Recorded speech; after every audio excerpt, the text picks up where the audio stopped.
In today's video, I'm going to show you how to crochet the linen stitch, which is also called moss stitch. This is the start of my temperature blanket for 2024, and I'll do the instructions on this in another video. But this is different colours depending on the temperature at 12 noon London time. And this is as far as I've got. I started in January and I'm working my way through the days, and we can see how cold it was.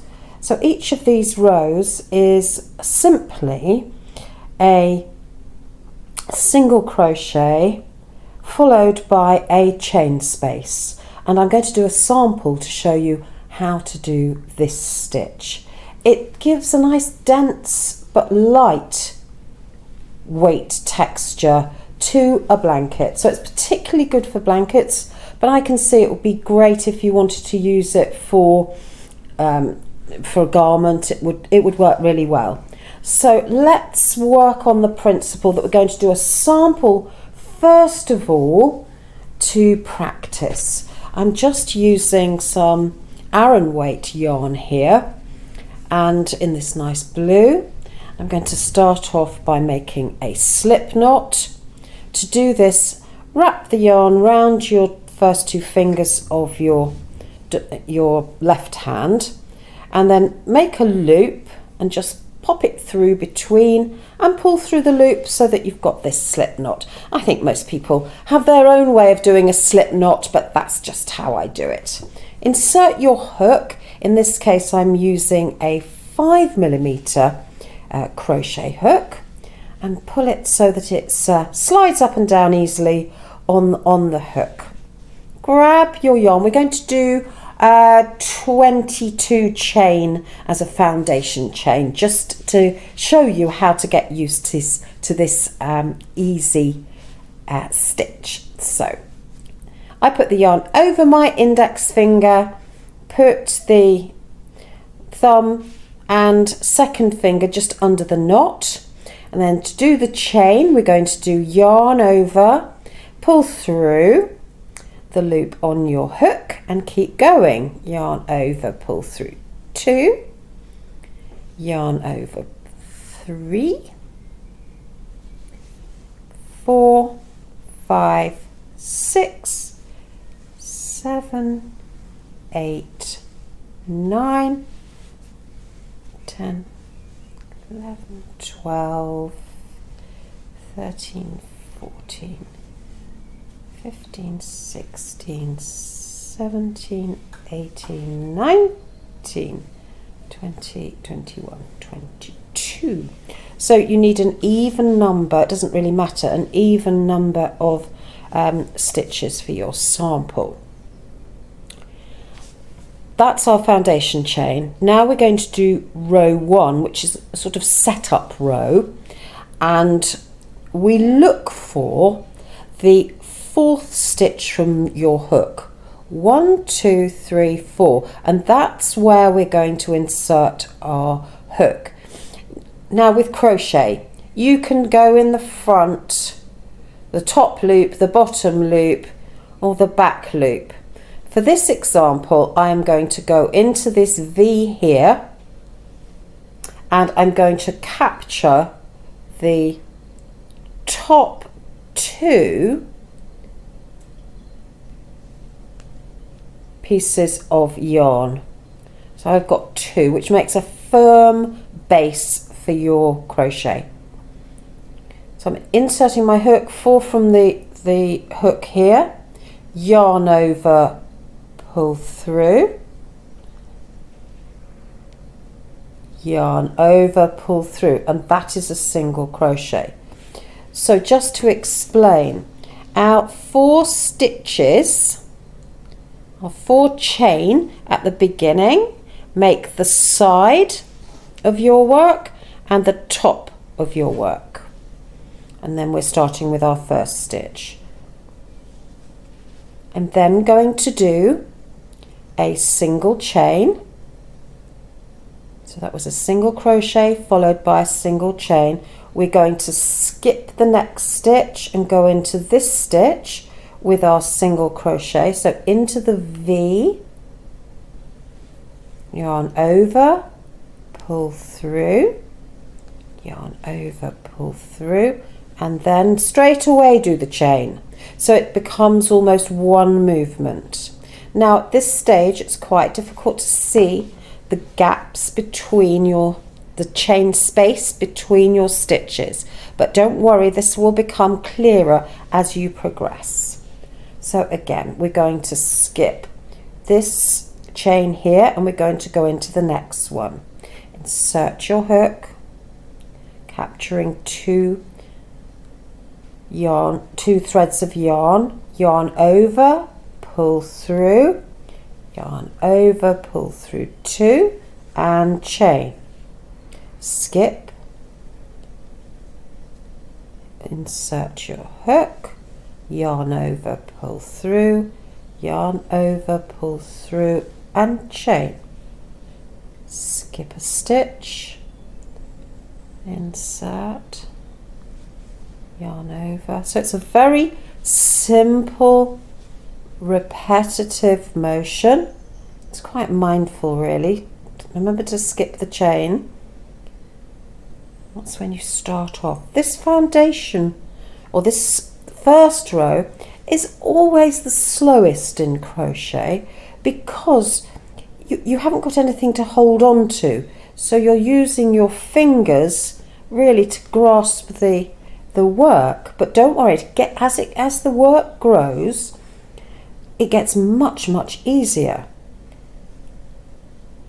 And you get a little bit of give in your project, and that helps you as well. Insert. I think the cat has been on this table. Now we come to our last few stitches. That's when you find out whether you've calculated correctly.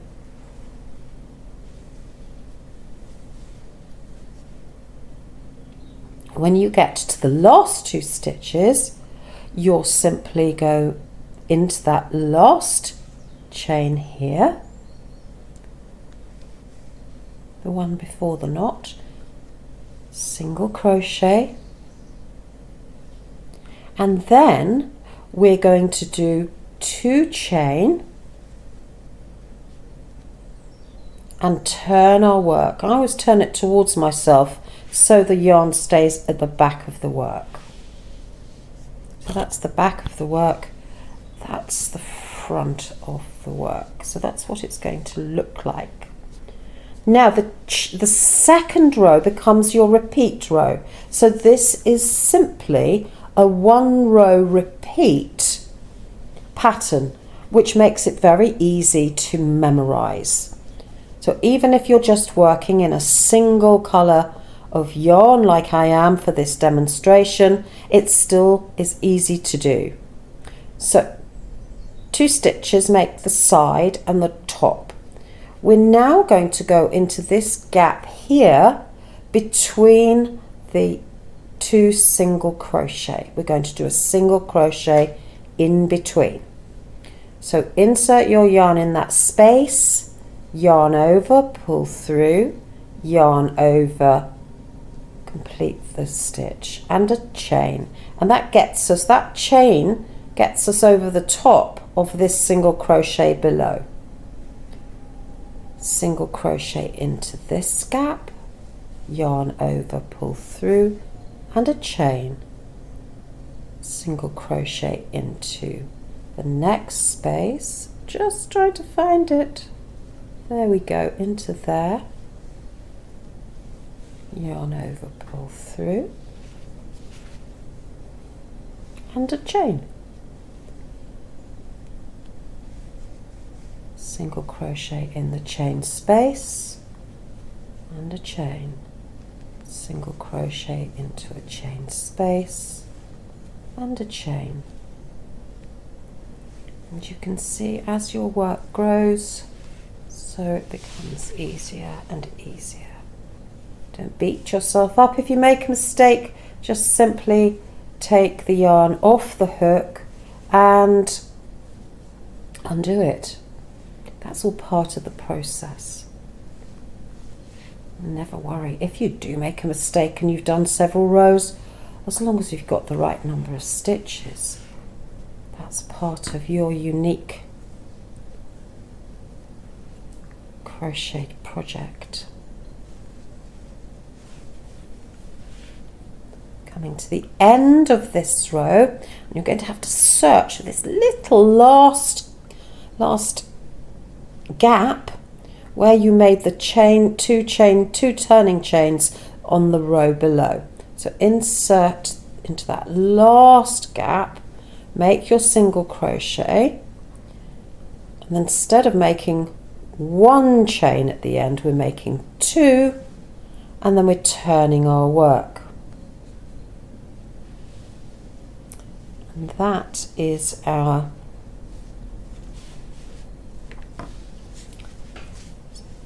first two rows. I'll just do one more row and then you can go back to the beginning and start your own sample. So our two turning chains mean that we're now going to go into this gap here between our stitches. Oops. So single crochet. If you do a lot of double crochets, you tend to get used to doing yarn over first. That happens all the time. If you find that you're catching the wrong part of the gap, go to the part of the space nearest this single crochet. Then you won't be tempted to catch this piece of yarn here.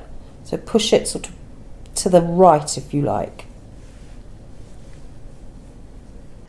I've nearly reached the end of this second row, so I'll just show you the last few stitches. Single crochet, one chain, single crochet, one chain, and then a single crochet in the little gap right at the end of the row, and two chain, and turn your work. Now we're going to go into this space in between our two single crochet, one chain, and you'll get quite quick at this.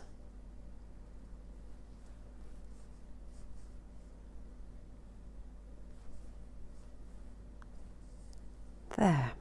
Now you can see it makes a very nice integrated stitch. The rows are great. You can see on this sample here how nice it looks when you change colour, or even when you've got a block of the same colour. So I would use it on a baby blanket, or a blanket for a bed, or a throw on a sofa. Very nice stitch. You can have a warm scarf made out of this stitch. I think it's something to do that's quite relaxing but gives quite a nice modern effect. So there we have it, the linen or moss stitch. Thanks so much for watching. See you in the next video, and have a look at how to plan your temperature blanket. Good project, but I'm going to show you how to plan it. Thanks very much. Bye.